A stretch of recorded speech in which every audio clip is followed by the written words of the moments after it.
Hello, I'm the Nostalgia Critic. I remember it so you don't booby. I mean, boobies with the boobies with the boobies. Yeah, today's film is Barb. You remember hearing about this? The Pamela Anderson comic book movie about a superhero who also happens to be a stripper? It's just like that god-awful cartoon she starred in, Stripperella. You know, that had the exact same premise of a superhero stripper. Except where Stripperella was a horrible piece of horseshit, Barbed Wire is... There is no difference between Barbed Wire and Stripperella. It's blatant, it's stupid, and the only reason it exists is because Pamela Anderson has boobies. Large boobies. And for some reason you forgot that, the film reminds you constantly. Don't believe me? Let's dive right into the shitstorm and find out why this film is so bad. Okay, let's take a look at our very first opening scene. Yeah, you starting to see why this movie was made? Brother, your sister, and your mama tell we're about to go down, and you know just what to do. Oh, I forgot to mention, there's also a boring backstory read off by the narrator. The old democracy is overthrown by a tyrannical new group called the Congressional Directorate. Every city in the nation is under martial law, except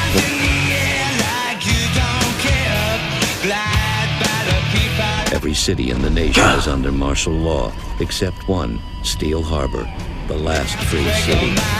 A secluded island extinct independence, it is a place marked by chaos and crime, providing a home for a new kind of mercenary. Blah blah blah, the future sucks. Boobies!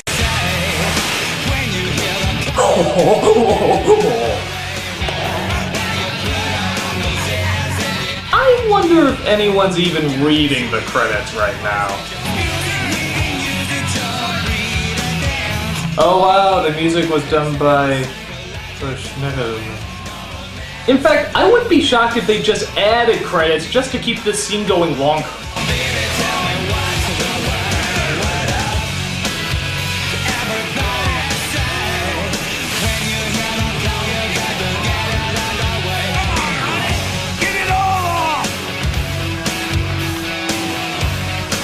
Just when you're praying the whole movie is nothing but this, the plot sadly rears its ugly head. Oh. I know, just try to get it over with.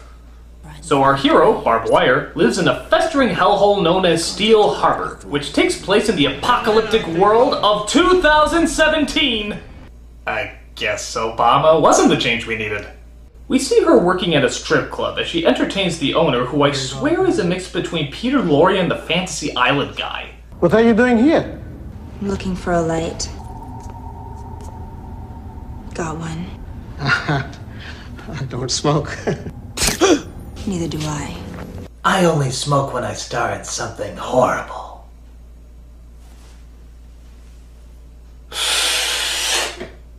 So it turns out she's a bounty hunter who's sent into the strip club to save a kidnapped girl. Who are you? I'm the one who's getting you out of here. Trust me.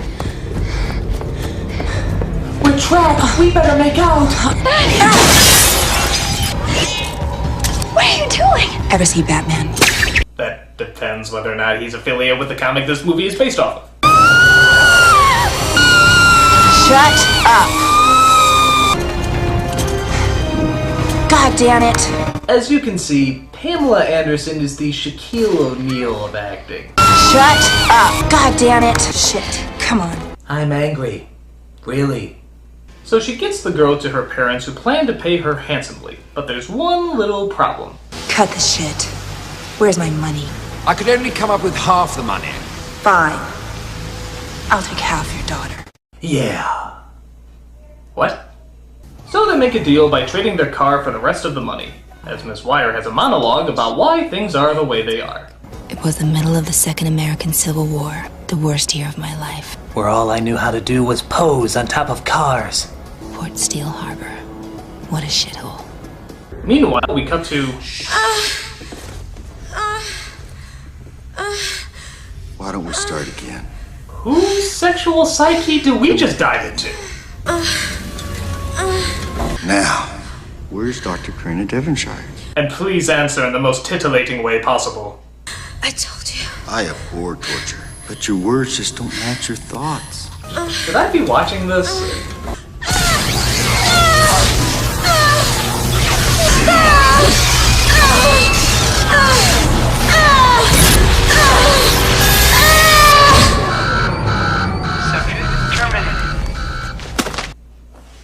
Okay, movie, you clearly have some sexual issues. Tell me, when did these fantasies of torture enter your mind? Well, I think it was when my mom first took me to a strip club. So the bad guy doing all the torturing is known as Colonel Prizer, and he's out to find a scientist named Dr. Cora D. Apparently, she devised some sort of contact lenses that can protect your identity so the government can't track you. This will prove useful to a resistance that is fighting against this fascist government that is currently taking over the world. But enough of that bullshit. Here's some more titties.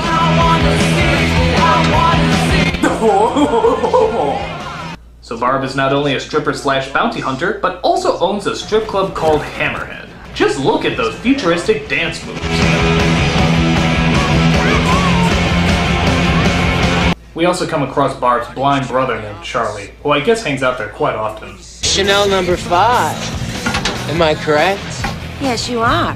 When I smelled it, I thought to myself, Charlie? Now this is obviously a woman of significant breeding. And then I thought, I wonder if she'd like to do some. Breeding, that is. You like that pickup line? I got it from Guidepost. In Braille, of course. Meanwhile, just outside the club, Dr. Cora D and her husband named Axel get stuck at a roadblock. Look, we just stick with the plan, okay? Change of plans.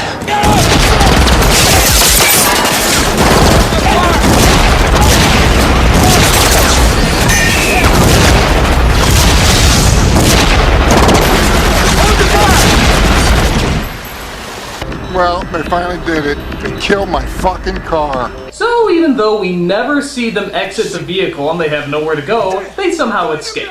After that, we see Barb exit the strip club on her way to another job, as she makes her way to another monologue.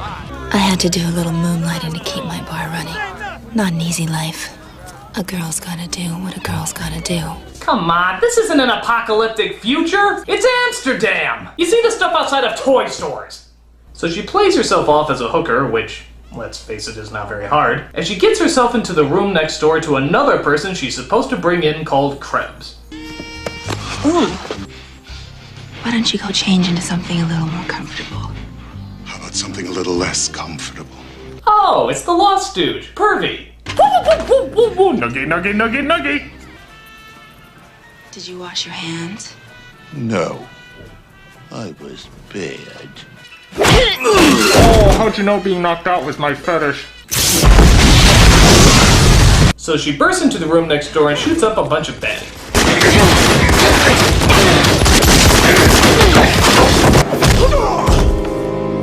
You're my last bail jumper, Krebs. Wake up, sunshine. That was nice kicking. You really know your stuff, babe.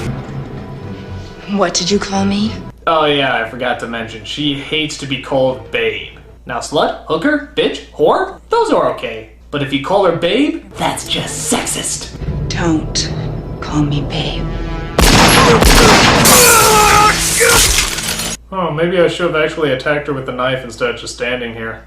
So Barb is also friends with the head of police named Willis, who will often look the other way to her illegal doings as long as he's well compensated.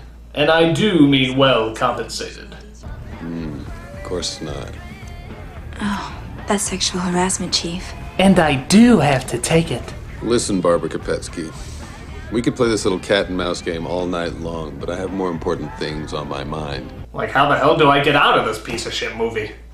We then cut to this rather unnecessary moment where some drunk guy tries to get into the club during the day. Just give me my drink. Sir, we're not open yet. I think you've had enough already. Ah, blow me. Okay, dog, blow him. Ah, get her off! Get her off of me! That's Camille. Gives new meaning to the term fetch the balls. Camille outside. Well, enough of that pointless scene. More boobies.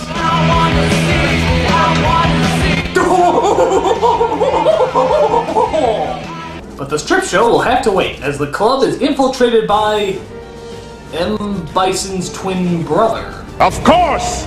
If Cordy escapes, I will personally rip your heart out of your ass and stuff it back down your throat. That doesn't make any sense. I will personally rip your heart out of your ass. Right after I rip your lungs from your ears and shove them back in through your nose. So they talk with Barb to see if she knows the whereabouts of Dr. Cora D. Well, I guess it's hard to find somebody unless you know what she looks like. Her present appearance is of no consequence. Identification can always be made by retinal scanning. So. Hey, I wanted obnoxious close-up too. Excuse me, boss. Trouble in the kitchen. So it turns out Cora D enters at the exact same time the Colonel does. But that doesn't get Barb's attention. What gets her attention is Cora's husband, Axel, who used to be Barb's lover. But I never wanted to hurt you. And now's not the time to explain. We're 3 years late, Axel. Get out, don't come back. Wait a minute. Let me recap this. A fascist government is looking for a scientist and spouse working for a resistance who takes shelter in a bar under management by the spouse's ex-lover and a corrupted cop? Now where have I heard that before? Casablanca! I mean, wow, there's like no difference. The plot is literally just Casablanca. Why? Why rip off Casablanca? Did you really think that nobody would notice? Did you think that arguably the most famous romance film of all time was so low on the radar that no one would make the connection? Granted, the titties were a good distraction, but they can only hide so much! I mean, what would Humphrey Bogart have to say about this? Of all the film flubs and all the cinema and all the world, she had to rip off mine. Cocksucking bitch. So, okay, returning to Casablanca 2, here's Looking at You, Slut. We see Axel talk with Charlie before he confronts Barb. Where's Barb? I don't think talking to Barb's gonna be such a good idea. Too late. 3, 2, 1. Next, I'll do my ABCs. So Barb turns them away, but Charlie leads them to the center of the resistance, led by a woman named Spike. The Congressionals took the lenses? They did this? No. The Congressionals are still looking for crooks, we know that for sure. Willis and the local cops don't know squat either. One too many Winston cigarettes. The Flintstones lied to me. Winston tastes good like a cigarette should. Meanwhile, the Colonel and gang continue their search as they burst into a bail bond service to get some answers. What's going on?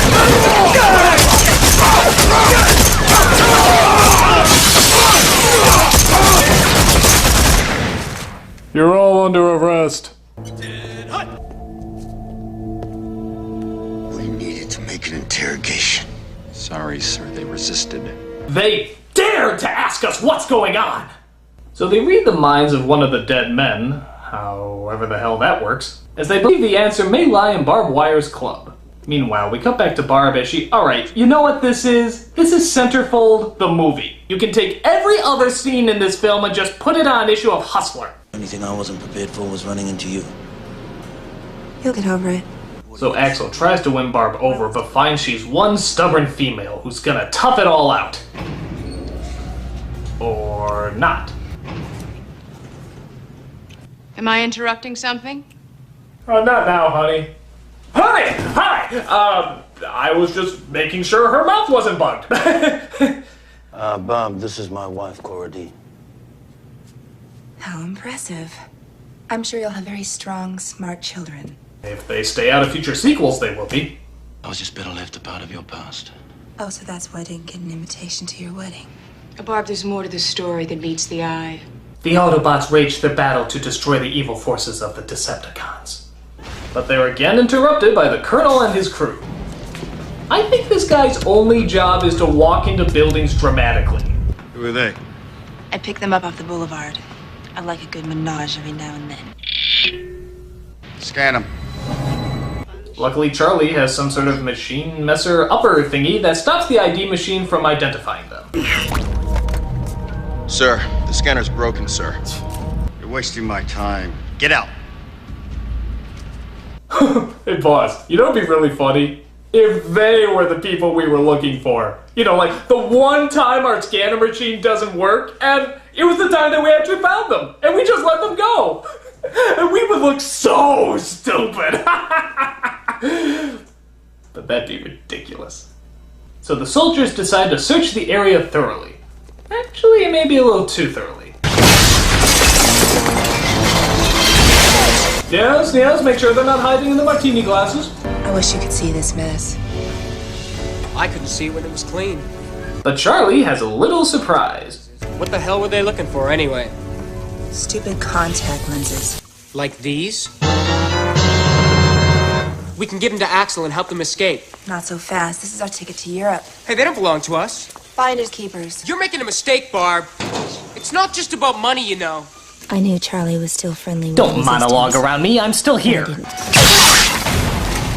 Oh, I also forgot to mention, this film has a fetish for cutting to black and fading back in.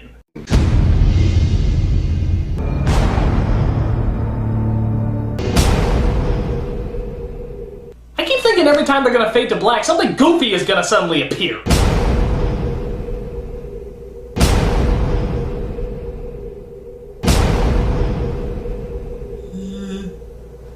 So she takes the context to a crime overlord simply called Mr. Big Fatso. I'm guessing they call him that because he likes Dom DeLuise movies. You didn't drive all the way to the heart of the evil empire to see how my diet's going. You came here to talk about the contact lenses, didn't you? I'm in a position to broker their sale. That's what I heard. Hey! Fat Albert will make him an offer he can't refuse. Yeah. Meanwhile, Charlie gets captured by the Colonel and is subjected to a torture scene that's not quite as titillating as the opening scene. Where are the lenses? This guy has them. What guy? He's fat. Wears a red suit. White beard. Name's Kringle. Chris Kringle.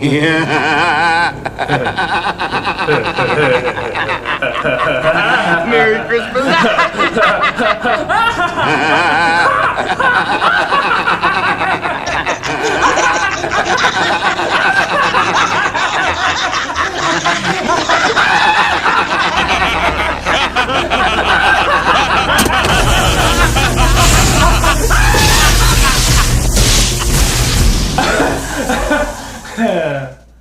Put a search out on this Kringle guy. So Barb finds her Kentucky Fried Brother as Axel and Cora D arrive on the scene. Charlie. What just jingles my fet? But Barb, being the thoroughly unlikable character that she is, still wants to hand over the contacts to Mr. Fatso, where unfortunately the Colonel is there waiting. Not only do I get the lenses, but I get $1 million bounty on your head and $1 million bounty on the head of the good doctors for turning you both over to the congressionals. Don't you just love Alright, Java, let's keep the close-ups to a minimum. But our cop friend slips Barb a grenade that these guards should clearly be able to see, as she uses it to escape. Look out, she's got a grenade! Hey, shit!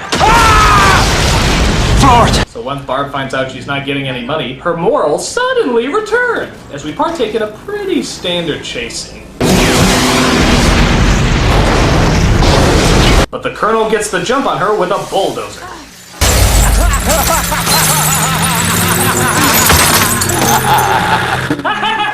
A bulldozer! I'm driving a bulldozer!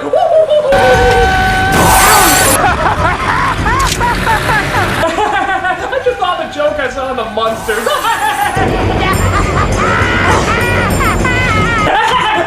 Oh no, I'm out of the manic stage and into the depressing stage. Oh, there's the manic again. Is this the one that makes it go up and down? Yeah, it does. Which one makes it go around? This one, right here. What about this one? Maybe I should use that brain thing my mama told me about. Normally, I don't get emotional about my work, but vaporizing your springy ass is gonna be a real pleasure. You forgot. So a crane being run by Axel actually picks up the car and bulldozer in what I have to admit is a pretty creative action sequence. You know, Barb, sometimes you gotta take a step back and ask yourself, just how the hell did I get here? I got you, babe! Everyone, don't call me babe! I'm full! falling! I'm falling! That's worth laughing over! So the villain is destroyed as they try to get the doctor and the contact lenses to safety. And wouldn't you know it, it ends with them saying goodbye outside of a plane. You're gonna miss your plane. So I thought barbed wire never took sides. Keep it to yourself. Here's ripping off you, kid. Where will you go? Well, I hear Paris is nice this time of year. Parrish, this could be the end of a horrible movie. I do believe I'm falling in love. Get in line. Okay, I guess the movie shot itself before it could appropriately end. As well it should. This movie is horribly stupid. Its stunts are standard, its lines are boring, its acting is corny, and of course, it's fucking Casablanca! My recommendation? See fucking Casablanca! It's considered one of the greatest films of all time. I mean, what could this movie possibly have that Casablanca didn't? Boobies. Tell your brother, your sister, and your mama tell we're about to go down. I'm the Nostalgia Critic guy, remember it? So you don't have to.